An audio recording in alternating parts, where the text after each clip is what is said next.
시청자 여러분 안녕하십니까? K랜 뉴스입니다. 대전시가 세계적 연료전지기업 솔리드파워와 투자 협약을 체결했습니다. 협약에 따라 솔리드파워는 오는 2020년까지 대전에 법인을 설립하고 총 5,120만 달러를 투자할 방침입니다. 허태정 대전시장은 현재 조성 중인 단지형 외국인 투자 지역의 우수한 외국인 투자 기업을 적극 유치해 새로운 일자리를 창출하겠다고 말했습니다. 충청북도가 2020년 정부 예산을 확보하기 위해 신규 사업을 발굴합니다. 충청북도는 지난 26일 신규 사업 발굴위원회 1차 회의를 열고 2020년 정부 예산 확보를 위한 전략을 마련했습니다.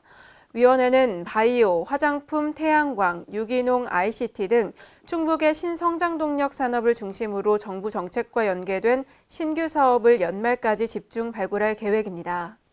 대구시가 지난 27일 대구시 SKT IoT 포럼을 개최했습니다. 이번 포럼은 4차 산업혁명의 최신 기술 동향을 공유하고 연구개발 및 기업 성장을 촉진하기 위해 마련됐습니다. 포럼에서는 인공지능과 블록체인 기술 기반의 새로운 미디어 비즈니스 모델이 소개됐고 새로운 미디어 트렌드에 대한 전문가 강연이 진행됐습니다. 전북 전주의 전북 발달장애인 맞춤훈련 통합센터가 문을 열었습니다. 센터는 장애인의 직업훈련에서부터 고용까지 원스톱으로 지원할 예정인데요. 자세한 소식 김경모 기자가 취재했습니다. 전북 전주시의 장애인 직업훈련과 고용을 한 곳에서 지원하는 통합훈련센터가 문을 열었습니다. 26일 개소식을 가진 전북 발달장애인 맞춤훈련 통합센터는 발달장애인 훈련센터와 맞춤훈련센터로 구성돼 전문 직업훈련과 취업을 연계한 장애인 고용을 지원하게 됩니다. 이재갑 고용노동부 장관은 축사를 통해 장애인 고용 정책과 예산 확대를 다짐했습니다.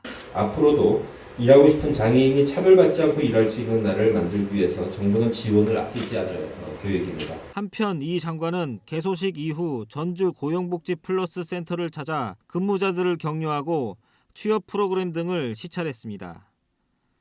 K랜 뉴스 김경모입니다. 오는 2020년 초까지 경기도 내 136개 학교에 실내체육관이 건립됩니다. 이번 사업은 경기도와 경기도교육청 그리고 각 시군이 협력해 실내체육관이 없는 학교 중 136개교를 선발하고 오는 2020년 신학기 전까지 설립 사업을 우선적으로 진행합니다. 교육청이 1,700억 원, 경기도가 1,190억 원, 시군이 510억 원 등 총 3,400억 원을 투입해 경기도 내 초중고등학교와 특수학교에 실내체육관을 지을 예정입니다. 또 나머지 470개 학교는 2022년 말까지 학교 실내체육관을 건립하는 방안을 추진할 계획입니다. 인천 서구의 환경 현안을 해결하기 위해 인천시와 서구, 더불어민주당 인천시당이 힘을 모았습니다. 지난 26일 인천 서구의 악취, 비산먼지, 수도권 매립지 문제 등에 대한 공동 합의사항이 마련됐습니다. 이번 합의사항은 서구에 밀집해 있는 환경 유해시설의 개선 방안을 마련하는 것에 초점을 두고 논의가 이루어졌습니다. 이번 공동 합의사항으로 인해 악취시설의 이전과 수도권 매립지 조기 종료, 청라 소각장 현대화 사업 등 민감한 문제들이 해결될 수 있을지 주목됩니다. 충청남도가 2개의 중국 회사로부터 1,000만 달러 자본 유치에 성공했습니다. 충청남도는 중국 제약회사인 준남신능원과 장용제약이 국내 기업과 합작해 천안에 생산시설을 설립한다고 밝혔습니다. 충청남도는 이들 기업의 투자가 예정대로 진행되면 향후 5년간 도내에서 3,500억 원의 매출과 직접 고용 135명, 부가가치 1조 1,000억 원 등의 효과가 있을 것으로 기대하고 있습니다. 오늘의 브리핑입니다. 세종시가 국토교통부의 자율주행 기반 대중교통 시스템 연구개발 도시에 선정됐습니다. 이에 따라 자율차 산업 육성을 위한 추진 동력이 마련되는데요. 앞으로 세종시는 자율주행 버스 제작비 110억 원, 자율주행 버스 모니터링을 위한 관제센터 구축비 55억 원, 센터 운영 연구개발비 55억 원 등 총 220억 원을 지원받게 됩니다. 경기도가 민주노총 경기도본부와 주요 노동 현안을 논의했습니다. 주요 안건으로는 공공부문 비정규직의 정규직화, 생활임금 확대, 택시산업 활성화, 공무원 인사제도 개선 등이었는데요. 경기도는 이날 정책협의회에서 민주노총이 제시한 안건에 대해 검토하고 지속적인 만남을 이어나갈 예정입니다. 경남 창원시에 미세먼지 농도를 확인할 수 있는 신호등이 설치됩니다. 창원시는 총 사업비 3천만 원을 투입해 미세먼지 신호등 3개를 시범 운영할 예정입니다. 미세먼지 신호등은 파랑, 초록, 노랑, 빨강 등으로 미세먼지 농도를 실시간으로 나타냅니다. 창원시는 이번 시범 운영을 통해 효과가 인정되면 향후 지역별로 주민 의견을 수렴해 미세먼지 신호등을 점차 확대해 나갈 방침입니다. 대구 시민이 직접 제안한 정책이 시정에 반영될 전망입니다. 대구시는 100일 동안 접수된 제안을 검토해 8건을 정책에 반영한다고 밝혔습니다.